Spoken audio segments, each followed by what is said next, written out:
Welcome back to the GSMC College Football Podcast, presented to you by the GSMC Podcast Network. On this Monday, May 12th, just discussed the potential of a presidential commission on college athletics. Going to transition to ESPN's top 25 list. They just released their post-spring list, kind of after practices have ended, the portal is over, where they think teams are at. So, before we get into that, though, I just want to remind everyone, this show is all about you. We love hearing from you. We want to make this show as interactive, as exciting as possible. One easy way to do that is to use the Super Chat feature. To use the Super Chat feature, all you have to do is click the $ at the bottom of the chat box, type in your message, comment, question, opinion, hot take, whatever you got in that box, send that in. This guarantees that your message gets on the air, gets read live. It's also just a great way to support our channel, support what we're doing here at GSMC. We couldn't do what we do without your ongoing support. We're so grateful to have y'all as a part of our community here at the GSMC Podcast Network. So, ESPN, their top 25. Now, ESPN kind of, I go back and forth on what some of their lists, some of kind of what goes on. First, before I want to do the top 10 and see who they had in the top 10. So, at 10, they had the BYU Cougars. Number 9 was the Alabama Crimson Tide. Number 8, the Oregon Ducks. 7, the Notre Dame Fighting Irish were there. Number 6 was Tigers, but the LSU Tigers as the number 6 team in the country, and I'll touch on that in a second. 5, the reigning national champions, the Ohio State Buckeyes. They dropped to 5 in this list. Then you got Georgia, 4, Texas, 3, and another Tigers team, Clemson Tigers, at number 2. We're going to talk about that. And then they have Penn State at 1, which honestly, I think makes a lot of sense. For Penn State to be number 1, you're returning a ton of production. You have Drew Aller coming back. You have Katron Allen coming back. Singleton coming back. Added a couple transfers. One of them I'm going to talk about later, and Trevor Pena. But you added some guys that can kind of supplement those big stars. Danny Dennis Sutton coming back. You still have a really strong defense. I think that makes a lot of sense. That's Penn State's number 1. Got to the semifinal. We're really, really close to getting to the national championship last year. Just kind of threw it away at the end of the game, but it makes a lot of sense. I think Penn State's number 1 in the preseason. In terms of returning production, stuff like that, makes sense. Now, Clemson at 2. Clemson at 2, really? I don't know. I don't really love this. I understand why. I'll say that. They do have Klubnik coming back. You have a stacked receiver core and Antonio Williams, Bryant Wesco. You have a really experienced offensive line all coming back.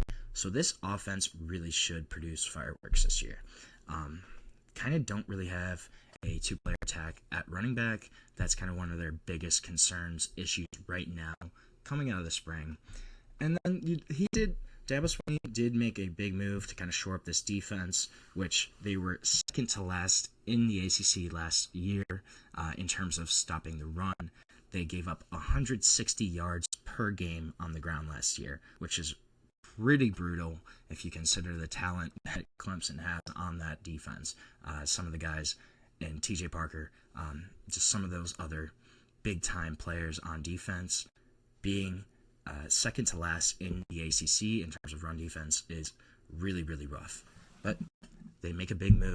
They bring in DC Tom Allen from Penn State, actually. So they lure him away. That's a big move. But are these moves really enough to rank them higher than guys, more proven contenders in the past couple of years, right? If you look at Clemson and the history of this college football playoff era, obviously they kind of dominated those early 4 to 5 years, right? They were pretty much in almost every year, had some really great teams. But in this NIL era, since kind of 2020, 2021, Clemson has really fallen. You have Texas, Georgia, Ohio State, Notre Dame, Oregon, right? Clemson ahead of all those teams, it really doesn't make sense to me. I want to see them prove it more. I think maybe if they had won a college football playoff game last year, okay, I could see it, right? Yeah, maybe that makes sense, but they didn't. And this is a team that barely snuck into the playoff last year. And ESPN has them as the number 2 team in the country right now. I don't really buy that. We're going to see what happens when the season starts. But I don't buy Clemson at 2. Another team, LSU at 6. Really? The other Tiger team? No, I will say, there is absolutely no reason that LSU should not be in the thick of the SEC race, of college football playoff race, because the talent that they have on that team. And Brian Kelly brought in 18 guys in the portal, right? And a bunch of them are plug-and-play starters. The latest one, AJ Halsey, I talked about a couple weeks ago, all Big 12 safety at Houston, gonna slot right in and be a big-time contributor for that team. But really, I mean, LSU, yes, they do have Garrett Nussmeier coming back, which I think he's a super underrated quarterback in terms of national media, in terms of the coverage he gets. I think Garrett Nussmeier is really underrated. And they did bring in Barian Brown from Kentucky, Nick Anderson, Oklahoma, should bump that wide receiver core. But again, their defense was brutal last year. They're going to score a bunch of points this year, obviously on offense, but that's a huge question mark for them. They were 14th in the SEC last year in scoring defense, and that's pretty surprising from an LSU team, just when you consider kind of the guys that they normally have. You still have Harold Perkins, which is an absolute freak on that defensive line. I don't know, I think they for sure have the talent of a top 10 team in the country. I just want to see them actually kind of prove it. Since Brian Kelly's been there, they haven't really proven it, They have, they've been okay. I don't think this hasn't been the LSU of past, right? Where, I think Coach O got kind of a break with that Burrow run in 19, but LSU is super strong consistently, and we just kind of haven't seen that same fight, that same grit from these LSU teams under Brian Kelly. I want to see them actually win something under Brian Kelly before you give them the number 6 slot in the nation in terms of teams, right? And you even look at teams that they have ranked behind them. Alabama's at 9. You look at Alabama, even last year, Alabama had a tough year, but they still won 9 games. And that was in Kalen DeBoer's first year as a head coach, a guy that's a proven winner as a head coach. You really think LSU is a better team than Alabama? I don't know. I kind of question that. And then Oregon at 8. Really? This is a team that went undefeated in the regular season, won the Big Ten in their first year in the Big Ten, has consistently had huge recruiting success, as, yes, they had a tough first-round matchup in the college football playoff.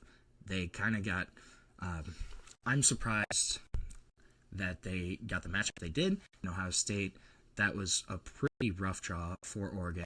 I think that was part of the reason that the college football playoff format is, again, under discussion, is you had the number 1 team, the number 1 seed in the country, end up having to play one of the most talented teams in the country instead of one of the lower ends of that kind of bracket. And then, they're replacing Dylan Gabriel, but you have continuity with your offensive coordinator. You have a guy in Dante Moore who was a former 5-star prospect at quarterback, a guy that started games for UCLA as a freshman, and he was up and down. But starting as a true freshman on a team that didn't have nearly the talent that this Oregon roster does, and a guy that also sat behind Dylan Gabriel for a year and learned how to be a successful college quarterback. You really have LSU above a team like that, and you look at what Oregon has done consistently in the past few years. I think they deserve to be ranked a little higher, especially when you have running back Mekhi Hughes coming in from Tulane, one of the best running backs in the portal, one of the best running backs in the country, a guy who ran for 1,400 yards last year with 15 touchdowns, had a great 2023 season too. going to take over that lead role. And you bring in the number one wide receiver in the country in this 25 class, DeCorian Moore, who's an absolute stud, could be competing for a starting role this year as a freshman, had a great spring. This team, I think they're much better than the 8th team in the country. Another question I kind of had was Illinois at 11, Indiana at 17. Okay, so yes, I think Illinois could be a better team than Indiana this year. They won 10 games last year for the first time since 2001. You bring back a bunch of your production. Only Clemson and Arizona State have more returning production than Illinois this upcoming season. Illinois is returning 76% of their returning production from last year, so that's huge. You have quarterback Luke Altmaier, all 5 starting offensive linemen, entire secondary, star linebacker coming back.